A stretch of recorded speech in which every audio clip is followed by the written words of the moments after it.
India has more than 600 million young people, and they are going to change our world in a way we can't imagine yet, says Ian Jack, a British journalist. But rather changing the world, what young India really wants? Well, we want free internet, free voice calls, a trip to Leh Ladakh with our besties, party hard, drink, smoke, and weed. We want more likes on Instagram. We desperately needs a boyfriend or a girlfriend. And who really cares about humanity, poverty, racism, discrimination, or educational issues?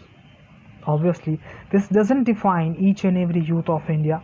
Many are making their marks across the globe, while many are still struggling for their basic needs. For example, a girl who wants to roam across the street whatever time she wants and feel safe, or a guy who wants to pursue his future in a field he is interested in.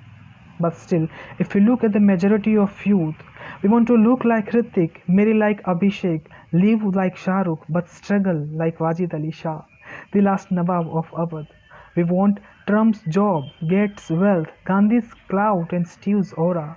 We want Malala's prize, Indira's power, Teresa's charm, and Nui's achievement. But many of us do not have the patience to train like Sachin, strive like Mary Kom, prepare like Ambedkar, hustle like Dhirubhai, or fight like Mohandas. We want to change the entire system by continuously scrolling down on Instagram. Instead of copying indomitable spirit and unparalleled dedication of Virat Kohli, what do we prefer? We prefer to copy his style statement. However, the generation gap is a whole different struggle the youth is facing right now.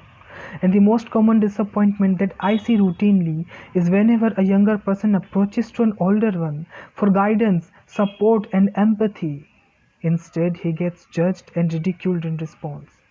The best example I have, the rationale for ragging.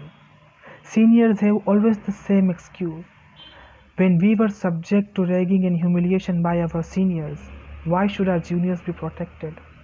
But someone has to put a stop somewhere. Someone has to show the strength to say, even though I am frustrated for legal reasons, I am not going to pass on my frustration to others. Young India desperately needs validation and acceptance of their individuality. We want to finish this indifference often caused due to unavoidable generation gap.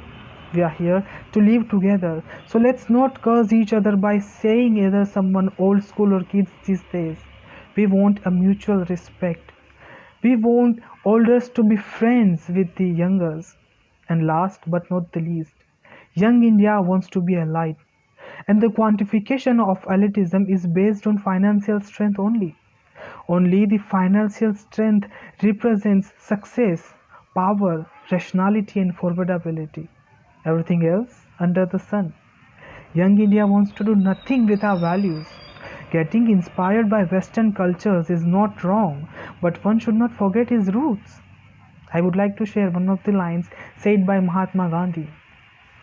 It is my firm opinion that no culture has treasures so rich as ours has. We have not recognized its value. If we do not follow our culture, we would be committing suicide as a people. That is it. Happy Independence Day.